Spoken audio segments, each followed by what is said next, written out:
మీర్జాగూడలో ఒక టిప్పర్ బీభత్సాన్ని సృష్టించింది. ఆర్టీసీ బస్సును ఢీకొట్టినటువంటి టిప్పర్ అదుపు తప్పి బస్సుపై బోల్తా పడిపోయింది. ఈ ప్రమాదంలో మృతుల సంఖ్య ఇంకా పెరుగుతూనే ఉంది. మొత్తంగా 21 మంది ఇప్పటిదాకా చనిపోయారు. పలువురు ప్రయాణికులకు తీవ్ర గాయాలు కావడంతో ఆ బాధితులను వెంటనే ప్రభుత్వ ఆసుపత్రికి తరలించడం జరిగింది. చేవెళ్ల వికారాబాద్ ప్రభుత్వ ఆసుపత్రికి తరలించి ప్రస్తుతం చికిత్స అందిస్తున్నారు. గాయపడ్డ వారిలో పలువురు పరిస్థితి విషమంగా ఉన్నట్టుగా తెలుస్తోంది. హాస్పిటల్ నుంచి పూర్తి సమాచారం మా ప్రతినిధి రవి అందిస్తారు. రవి, నల్లి ప్రమాదంలో మృతుల సంఖ్య 21 చేరుకుంది. అందులో మన్స్ బేబీ కూడా ఉంది. ప్రస్తుతం మృతదేహాలన్నింటినీ చేవెళ్ల ప్రభుత్వ ఆసుపత్రికి తరలించారు. చేవెళ్ల ప్రభుత్వ ఆసుపత్రిలో ప్రస్తుతం మృతదేహాలకు పోస్ట్మార్టం కూడా జరుగుతోంది. ఇక్కడ రోదనలు మిన్నంటాయి. చాలా మంది వికారాబాద్ నుంచి పలు పనుల నిమిత్తం హైదరాబాద్ కు బయలుదేరినటువంటి వాళ్ళు ఉన్నారు. కొంతమంది ఫంక్షన్ల కోసం అని చెప్పి హైదరాబాద్ వస్తున్నటువంటి వాళ్ళు ఉన్నారు. ఒక్కసారిగా టిప్పర్ లారీ రూపంలో మృత్యు దూసుకొని రావడంతో స్పాట్ లోనే 17 మంది చనిపోయారు. ఆ తర్వాత కంకరను వీటన్నిటిని తొలగిస్తున్నటువంటి క్రమంలో మరికొన్ని మృతదేహాలు కూడా బయటపడ్డాయి. ముందుగా బస్సు అంతా పూర్తిగా నుజ్జు అయిపోయి టిప్పర్ లారీ కూడా అటువైపుగా పడిపోవడంతో అసలు ఎంతమంది చనిపోయారు, ఏ విధంగా జరిగి ఉంటుంది అనేది కూడా అక్కడ ఉన్నటువంటి వాళ్ళకి అర్థమవ్వలేదు. ఈవెన్ రెస్క్యూ టీమ్స్ అక్కడి దాకా వెళ్లినా కూడా రెస్క్యూ చేయలేకపోయాయి. చిన్న రోడ్ కావడంతో ట్రాఫిక్ రెండు వైపులా నిలిచిపోయింది. ప్రస్తుతం మనం చూడొచ్చు అంబులెన్స్లు ఆ టైం దాకా ఇంకా రీచ్ అవ్వలేకపోతున్నాయి. చాలా మంది ఇంకా కాళ్ళు చేతులు విరిగిపోయి కొట్టుమిట్టాడుతున్నటువంటి పరిస్థితి కూడా ఉంది. వాళ్ళందరినీ మెరుగైనటువంటి వైద్యం కోసం ఆసుపత్రికి తరలిస్తూ ఉన్నారు. సీరియస్ గా ఉన్నటువంటి వాళ్ళ పరిస్థితి ఇంకా వాళ్ళను హైదరాబాద్ కు తరలిస్తూ ఉన్నారు. కొంతమందిని వికారాబాద్ హాస్పిటల్ కి కూడా షిఫ్ట్ చేశారు. ప్రస్తుతం వాళ్ళకి సంబంధించినటువంటి బంధువులు గాని వీళ్ళంతా కూడా ఉన్నారు. భాయ్ కిదర్ సే ఆ రే భాయ్ ఎవరున్నారు? సో ప్రస్తుతం మృతుల కుటుంబాలకు సంబంధించినటువంటి వాళ్ళ రోదనలు కూడా మిన్నంటాయి. ముందుగా అక్కడ టిప్పర్ లారీ చాలా వేగంగా రావడంతో ఈ ప్రమాదం చోటు చేసుకున్నట్లుగా మనకు తెలుస్తా ఉంది. అక్కడ ఉన్నటువంటి కంకరనంతా పూర్తిగా తొలగిస్తే దాని కింద ఇంకా కొన్ని మృతదేహాలు ఉండొచ్చు అని కూడా భావిస్తున్నారు. ఘటనా స్థలంలో ఇంకా రెస్క్యూ ఆపరేషన్స్ కూడా కొనసాగుతున్నాయి. అక్కడ ఉన్నటువంటి టిప్పర్ లారీ ఒక్కసారిగా దూసుకొని రావడంతోనే ఇన్సిడెంట్ కూడా చోటు చేసుకుంది. ప్రస్తుతం sir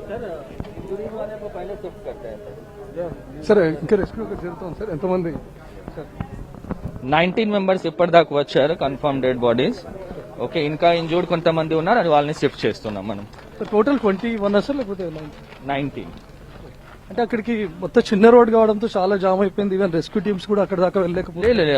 already traffic is clear, traffic restored. అది చిన్న రోడ్ ఏమి ఇష్యూ లేవు. ఆల్రెడీ రాగానే మనం ట్రాఫిక్ డైవర్జన్ స్టార్ట్ చేశాం. Immediately all administrative machinery reached అక్కడ. సార్ ఎందుకు చెప్పారు అంటే వేగంగా రావడంతోనే టిప్పర్ లారీ అది టిప్పర్ ఏదో ఒక వల్ల రైట్ సైడ్ లో ఆపోజిట్ లేన్ లో వచ్చింది. ముందు నుంచి ఆర్టీసీ బస్ వచ్చినప్పుడు దుగ్గింది, దానివల్ల ఆయన. సో ప్రస్తుతం ఇక్కడ రెస్క్యూ ఆపరేషన్స్ కూడా కొనసాగుతున్నాయని చెప్తున్నారు. పోలీస్ టీమ్స్ కూడా అక్కడికి వెళ్ళాయి. టిప్పర్ లారీ వేగంగా రావడం కారణంగానే ఈ ఇన్సిడెంట్ చోటు చేసుకుందని పోలీసులు ప్రాథమికంగా నిర్ధారిస్తున్నారు. సో ప్రస్తుతం ఇక్కడ మృతదేహాలన్నింటినీ కూడా ఇక్కడికి తరలించారు. ఎవరికైతే కాళ్ళు చేతులు విరిగిపడిపోయి అత్యంత విషమంగా ఉందో వాళ్ళందరినీ హైదరాబాద్ కు తరలించి మెరుగైన వైద్యం అందించే విధంగా ఏర్పాట్లు చేస్తున్నారు. చిన్న చిన్న దెబ్బలతో ఉన్నటువంటి వాళ్ళను చేవెళ్ల ఆసుపత్రికి, అదేవిధంగా వికారాబాద్ ఆసుపత్రికి ప్రస్తుతం తరలిస్తా ఉన్నారు. డ్రైవర్ కూడా ఎవరైతే టిప్పర్ లారీని డ్రైవ్ చేసినటువంటి వ్యక్తి ఉన్నాడో మొత్తం క్యాబిన్ లో కూరుకుపోయాడు. తన మృతదేహాన్ని బయటకు తీయడానికి కూడా దాదాపు గంట పాటు శ్రమించాల్సి వచ్చినటువంటి పరిస్థితి తలెత్తింది. అటు ఆర్టీసీ డ్రైవర్ తో పాటు టిప్పర్ డ్రైవర్ కూడా స్పాట్ లోనే ఇరుక్కుపోయారు. అంత బలంగా టిప్పర్ వచ్చి ఢీకొట్టడంతో ఈ ఇన్సిడెంట్ చోటు చేసుకుంది.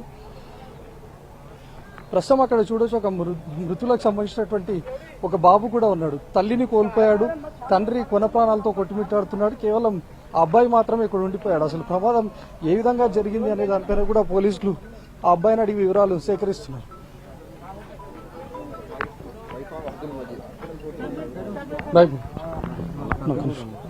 भाई किधर से आ रहे भाई? ఎక్కడి నుంచి వస్తున్నావు? मैं तांडूर से आ रहा हूँ। किधर जा रहे हो? हैदराबाद। कैसा हुआ इंसिडेंट? ये बस ड्राइवर स्पीड भगाया, सामने वो रुकी हुई थी, स्पीड में कट मारने गया, वो उसको लग गई। वो कंकरे बस में पूरे भर गए और हम लोग पीछे थे, बच गए, लेकिन सामने थे सो नहीं बचे। आप बस में राइट साइड बैठे हुए नहीं तो लेफ्ट साइड में बैठे? मैं राइट साइड में बैठा था। आपके पास कौन कौन है? अब मेरी बहन है, 2 भाई है, एक अब्बा है। कैसा है उसको सिचुएशन कैसा है? अच्छा है। मदर अम्मी मर गई। और पापा भी है आपके साथ? पापा है हॉस्पिटल में। नहीं, बस स्पीड में भगाए, नहीं तो टिप्पर स्पीड से आए। नहीं, बस स्पीड भगाए, वो लारी वाला ठहरा था, वो क्या करा, बस वाला स्पीड भगा के मार दिया। मारे तो कंकरा भर गए फिर वो टिप्पर लारी बस के ऊपर गिर गए ना? और लारी ऐसा ऊपर हो गई, बस नीचे हो गई, कंकरे भर गए थे। वो औरत कौन कौन थे उधर, कंकरों के नीचे आ गए। तो उसके बाद नहीं मालूम। आप कैसे निकले बस से बाहर? कौन तो बाहर निकले नहीं तो खिड़कियां आप? फोड़े थे, खिड़कियां फोड़े तो वो क्या करे लोग, वो खींच लिया हमारे को, खिड़कियां फोड़ के खींच लिए, और गिलास फोड़ के खींचे गए। अब हैदराबाद जाना है? हैदराबाद जा रहे थे, मैं मम्मी को बतलाने। उनके मम्मी को हॉस्पिटल को बताने के लिए जा रहे थे सर। अच्छा अच्छा। आप किधर से? मैं भी उनके भाई का ब्लड भाई हूँ मैं। अब कौन, कितने जने हैं, कितने जने मर गए अब ये फैमिली का? एक जने का इंतकाल हो गया सर। और इसका पापा का सिचुएशन कैसे? उनके पापा अभी फिलहाल अच्छे है, ग्लूकोज चढ़ रहा सर उसको अभी। సో ప్రస్తుతం చేవెళ్ల ఆసుపత్రికి ఎవరైతే మృతులు ఉన్నారో వాళ్ళ కుటుంబాలకు సంబంధించినటువంటి వాళ్ళంతా చేరుకుంటున్నారు. అబ్బాయి చెప్తున్నటువంటి ప్రకారం బస్సులోనే ఉన్నాడు, బస్ చాలా వేగంగా వచ్చిందని చెప్తున్నాడు. ముందుగా పోలీసులు కూడా చెప్తున్నారు టిప్పర్ లారీ వేగంగా రావడం కారణంగానే ఇన్సిడెంట్ జరిగి ఉండొచ్చు అని భావిస్తున్నారు. కానీ లోపల బస్సులో ఉన్నటువంటి ప్రత్యక్ష సాక్ష్యాన్ని కూడా విచారిస్తున్నారు ఏం జరిగిందని. మరి లోపల ఉన్నటువంటి బాబు చెప్తున్నటువంటి ప్రకారం టిప్పర్ లారీ ఆగి ఉంది, కానీ బస్ డ్రైవర్ చాలా వేగంగా వచ్చాడు, కట్ కొట్టేటటువంటి క్రమంలో ఒకసారిగా వెళ్లి ఢీ కొట్టాడని చెప్పి బాబు చెప్తా ఉన్నాడు. సో లోపల ఉన్నటువంటి చాలా మంది నిద్రలో ఉన్నారు, ఉదయాన్నే బయలుదేరినటువంటి వాళ్ళు ఉన్నారు. ఎగ్జాక్ట్ గా ప్రమాదం 6:30 to 7 మధ్యలో జరిగిందని చెప్తున్నారు. సో ఆ టైంలో చాలా మంది ఉదయాన్నే లేచి వచ్చి ఉంటారు కాబట్టి అప్పటికే బస్సులో కొంతమంది నిద్రలో కూడా ఉండి ఉంటారు. అసలు ఏం జరిగిందో అని తేరుకునే లోపు ఈ ప్రమాదం మొత్తం చోటు చేసుకుంది. ఇందాక బాబు చెప్తున్నటువంటి ప్రకారం ఒక్కసారిగా టిప్పర్ లారీ పైన పడిపోయింది, దాంతో పాటు కంకర కూడా పడిపోవడంతో చాలా మంది బయటకు రావడానికి కూడా చాలా ఇబ్బంది పడ్డారు. అటువైపుగా వెళ్తున్నటువంటి వాహనదారులు చాలా మంది రెస్క్యూ చేశారు. ప్రస్తుతం ఆ బాబు తల్లిని కోల్పోయాడు, తండ్రి కూడా తీవ్ర గాయాలతో ప్రస్తుతం చికిత్స పొందుతూ ఉన్నాడు. ఎంటైర్ ఫ్యామిలీ వెళ్తోంది. చాలా మంది ఇట్లా చిన్న పిల్లలతో బయలుదేరినటువంటి వాళ్ళు ఉన్నారు, కొంతమంది ఫంక్షన్స్ కోసమని. ఇప్పుడు ప్రస్తుతం ఈ బాబు చెప్తున్నాడు వాళ్ళ మమ్మీని హాస్పిటల్లో చూపించడానికి అని చెప్పి హైదరాబాద్ వస్తుంటే ఇన్సిడెంట్ చోటు చేసుకుందని చెప్తున్నాడు. సో పలు రకాల పనుల నిమిత్తం హైదరాబాద్కు వస్తున్నటువంటి వాళ్ళు ఉన్నారు. అందులో మనం చూసాం, ఈవెన్ విజువల్స్ లో చూస్తుంటే ఒక చిన్న మంత్స్ బేబీ కూడా ఈ మృతుల్లో ఉంది. పక్కనే తల్లి మృతదేహం, దాని పక్కనే మదర్ పక్కనే ఒక చిన్న మంత్స్ బేబీ మృతదేహాన్ని కూడా పెట్టడం ఇక్కడ చాలా మందిని కంటతడి పెట్టిస్తా ఉంది. సో చేవెళ్ల ప్రభుత్వ ఆసుపత్రికి మృతుల కుటుంబ సభ్యులంతా చేరుకుంటున్నారు. ఇమీడియట్ గా వాటన్నిటిని పోస్ట్ మార్టం చేసి వాళ్ళ మృతుల కుటుంబాలకు అప్పగించాలని చెప్పి కూడా అధికారులు ఆదేశించారు. సో ప్రమాదం జరిగినటువంటి తీరుపైన పోలీసు ఉన్నతాధికారులు కూడా సమీక్షిస్తా ఉన్నారు. లోపల బస్సులో ఉన్నటువంటి ప్రత్యక్ష సాక్షులు కానీ లేకపోతే స్వల్ప గాయాలతో బయటపడినటువంటి ఉన్నారు, వాళ్ళ ద్వారా వివరాలు సేకరిస్తున్నారు. నల్లి అయితే 20 మంది దాకా ఇప్పటివరకు గాయపడిన వారిలో ఉన్నట్టుగా తెలుస్తోంది. వారి పరిస్థితి ఏ విధంగా ఉంది రవి? వారికి ఎటువంటి వైద్య సహాయం అందుతోంది? చాలా మంది గాయపడినటువంటి వాళ్ళ పరిస్థితి అత్యంత దారుణంగా ఉంది. కొంతమంది చేయిలు పూర్తిగా కట్ అయిపోయి, కాళ్ళు కూడా కట్ అయిపోయి విలువిల్లాడుతున్నటువంటి సిచ్యువేషన్ లో ఉన్నారు. వాళ్ళను మెరుగైన వైద్యం కోసం అని చెప్పి హైదరాబాద్ కు తరలించే ఏర్పాటు చేస్తున్నారు. చాలా మంది గాయాలతో అక్కడే స్పాట్ లోనే విలువిల్లాడుతున్నా కూడా హైదరాబాద్ నుంచి కొన్ని అంబులెన్సులు బయలుదేరాయి. ఈవెన్ చేవెళ్లలో ఉన్నటువంటివి, వికారాబాద్ లో ఉన్నటువంటి అంబులెన్సులు బయలుదేరిన స్పాట్ దాకా వెళ్లడానికి చాలా సమయం పట్టింది. ఆ రోడ్ చాలా చిన్నదిగా ఉంటుంది. అటువైపుగా ఒక హెవీ వెహికల్ ఏదైనా 4-వీలర్ వస్తే ఇటువైపుగా 2-వీలర్ వెళ్లాలంటే కూడా రోడ్ అంతా దిగి వెళ్లాల్సినటువంటి పరిస్థితుల్లో ఉంటుంది.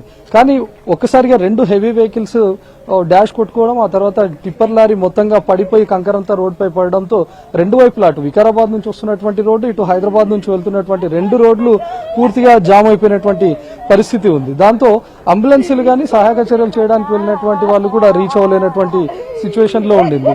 సో ఎవరైతే తీవ్రంగా గాయపడినటువంటి వాళ్ళు ఉన్నారో దాదాపు స్పాట్ లోనే 1.5 నుంచి 2 గంటల పాటు అక్కడే ఉండాల్సినటువంటి పరిస్థితి వచ్చింది. ప్రస్తుతానికి రూట్ నంతా క్లియర్ చేసి పంపిస్తా ఉన్నారు. అమ్మా ఎవరున్నారమ్మా బస్ లో? మా చెల్లెలు ఎక్కడ వెళ్తుంది? కాలేజీకి దాంట్లో నుంచి వద్దు 5 గంటల వరకు. ఆమె ఒకటే ఉందా ఇంకెవరైనా?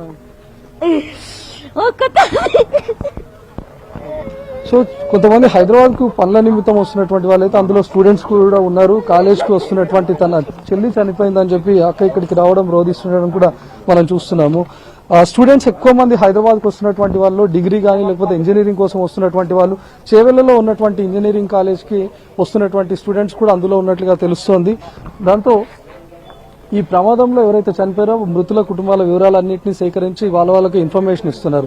చాలా మంది ఈ ప్రమాదం జరిగినటువంటి ఇన్సిడెంట్ తెలుసుకోగానే వికారాబాద్ నుంచి మార్నింగ్ ఎవరైతే బయలుదేరి ఉన్నారో వాళ్ళ కుటుంబ సభ్యులకు కాల్ చేస్తున్నారు. ఎవరైతే కాల్స్ కనెక్ట్ అవ్వడం లేదో ఇమీడియట్ గా వాళ్ళు కూడా చేవెళ్ల ప్రభుత్వ ఆసుపత్రికి లేకపోతే స్పాట్ కు కూడా చేరుకుంటున్నారు. ప్రస్తుతం మృతదేహాలన్నింటినీ కూడా సిద్ధంగా ఉంచారు. ఏవైతే పోస్ట్ మార్టం ఇమ్మీడియట్ గా చేసి వాళ్ళ కుటుంబాలకు అందించాలని కూడా అధికారులను ఆదేశించారు. ఇమ్మీడియట్ గా రైట్.